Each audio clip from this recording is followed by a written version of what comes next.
ভাগ্যে যা লেখা আছে তাই হবে, কপালে যেটা ছিল সেটাই হবে। যদি অমুসলিম হওয়াটা যদি তার কপালে বা ভাগ্যে লেখা থাকে তাহলে কেন দোজখে যেতে হবে? দেখেন, আমাদের ভাগ্যে বা তাকদিরে যা লেখা আছে তাই হবে। আর আল্লাহ আমাদের তাকদির আগে থেকেই লিখে রেখেছেন। এখানে প্রশ্ন হলো, আমরা সেই কাজই করব যা আমাদের তাকদিরে আগে থেকেই লেখা রয়েছে। তবু আমাদের খারাপ কাজের জন্য আল্লাহ তাআলা শাস্তি দেবেন কেন? এখানে প্রশ্ন রয়ে যায়। সবগুলো প্রশ্নেরই উত্তর দেব আমি সজীব। ভিডিওটি বেশি বেশি শেয়ার করুন যেন অন্য ভাইরা জানতে পারে। ইমানের অন্যতম রুকুনই হচ্ছে তাকদির বা বিশ্বাস। একটি উদাহরণ দিয়ে শুরু করা যাক। মুসা নবী ছিলেন কালিমুল্লাহ। তিনি আল্লাহর সাথে সরাসরি কথা বলতেন। একদিন এক মহিলা মুসা নবীর কাছে অনুরোধ করল যাতে তিনি আল্লাহর কাছে তার ব্যাপারে ফরিয়াদ করেন। ওই মহিলা ছিলেন নিঃসন্তান।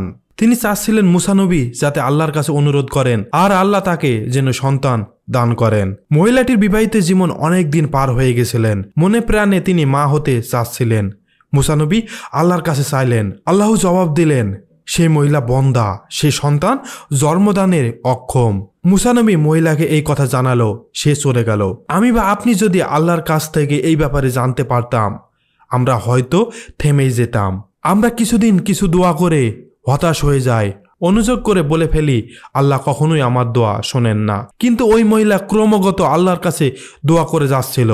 সে বিনীত এবং বিনম্রভাবে আল্লাহর কাছে চাইতে থাকলো, কখনো দোয়া বাদ দিল না। এরপর একদিন তিনি দ্বিতীয়বার মুসা নবীর কাছে গিয়ে বললেন, আপনার প্রভুকে বলুন হে মুসা। মুসা নবী জানালেন আল্লাহ একই জবাব দিয়েছেন, সে বন্দা। এভাবে তিনি 3 বার মুসা নবীর কাছে একই অনুরোধ জানিয়েছিলেন এবং প্রত্যাখ্যান হলেন। প্রতিবারই একই উত্তর পেলেন, তিনি বন্দা, তিনি সন্তান জন্মদানে অক্ষম। তিনি 4বার মুসা নবীর সাথে দেখা করল, কিন্তু এবার তার কোলে একটি ফুটফুটি শিশু ছিল এবং তার হাত ধরে নড়ছিল আর একটি শিশু। তিনি বললেন, হে মুসা, আল্লাহ আমাকে 2টি সন্তান দান করেছেন। মুসা নবী বিপরীত বোধ করলেন। আল্লাহ তাআলাকে জিজ্ঞাসা করলেন, হে আল্লাহ, আপনি 3 বার আমাকে জানালেন যে সে বন্দা, তার সন্তান হবে না, কিন্তু তারপরেও আপনি তাকে সন্তান দান করলেন। আল্লাহ জবাব দিলেন, প্রত্যেকবারই যখন আমি লিখে রাখি সে বন্দা, তখন সে দোয়া করছিল আর বলছিল, হে দয়াময়, হে দয়াময়। আল্লাহ বলেন, হে মুসা, তখন আমার দয়া থেকে তার জন্য নির্ধারিত তাকদীর পরিবর্তন করে দেওয়া হয়েছে। এখানে থেকে বোঝা যায়, দোয়ার মাধ্যমে আপনি যদি আল্লাহ তাআলার কাছে বেশি বেশি চান, তাহলে আপনার তাকদীরে যা লেখা আছে তা পরিবর্তন হয়ে যাবে। দ্বিতীয় নাম্বার যে প্রশ্নটি ছিল, যদি অমুসলিম হওয়াটা যদি তার কপালে বা ভাগ্যে লেখা থাকে তাহলে কেন দোজখে যেতে হবে? এখানে যে সমস্যাটি হচ্ছে তা হলো কদর, অর্থ বুঝতে ভুল করা। আমাদের অদৃষ্টিকে বিশ্বাস করতে হবে, এটাই নিয়ম। কিন্তু আমাদের এটাও জেনে নিতে হবে যে অদৃশ্য বলতে কি বোঝায়। এটাকে একটি উদাহরণ দিয়ে বোঝানো যেতে পারে। ধরুন একটি ক্লাসে 100 জন ছাত্র বসে আছে। ক্লাসটি হচ্ছে বছরের শেষ দিকে, বার্ষিক পরীক্ষার আগে। ক্লাসের শিক্ষক ছাত্রদের দেখিয়ে বলছে, তুমি হবে ফার্স্ট ক্লাস ফার্স্ট, আর তুমি হবে সেকেন্ড ক্লাস, আর তুমি হবে ফেল। এখন বার্ষিক পরীক্ষা হলো এবং পরীক্ষার ফলাফল প্রকাশ করার পরে দেখা গেল প্রথম জন ফার্স্ট ক্লাস ফার্স্ট হয়েছে এবং দ্বিতীয় জন পেয়েছে সেকেন্ড ক্লাস, আর তৃতীয় জন করেছে ফেল। এখানে তৃতীয় জন ফেল করেছে বিধায় কি এই কথা বলার সুযোগ আছে কি আপনি বলেছেন বিধায় আমি ফেল করেছি? না, এই সুযোগ নেই, কারণ উক্ত শিক্ষকটি তাদের 1 বছর পড়িয়েছেন।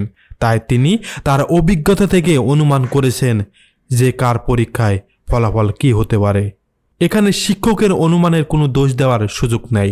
ঠিক তেমনি বিশ্বজাহানের স্রষ্টা আল্লাহ, তিনি শিক্ষকের থেকে অনেক ঊর্ধ্বে এবং তার ইলমুল গায়বী, অর্থাৎ তিনি ভবিষ্যতের কথা জানেন। এগুলো তিনি তার একটি কিতাবে লিখে রেখেছেন। এখান থেকে আমরা স্পষ্ট বুঝতে পারি আমাদের দোয়ার মাধ্যমে আমাদের তাকদীর পরিবর্তন হতে পারে। খারাপ অভ্যাসগুলো বাদ দিয়ে চলার চেষ্টা করব এবং ভালো কিছু আল্লাহর কাছে চাইতে থাকবো, যতক্ষণ না আল্লাহ তাআলা আমাদের দেন। হতাশ হব না, এমনকি অনুযোগ সৃষ্টি করব না। আজকের ভিডিও এই পর্যন্তই। আবার দেখা হবে অন্য কোনো ভিডিওতে। ততদিন ভালো থাকেন, সুস্থ থাকেন। আল্লাহ হাফেজ।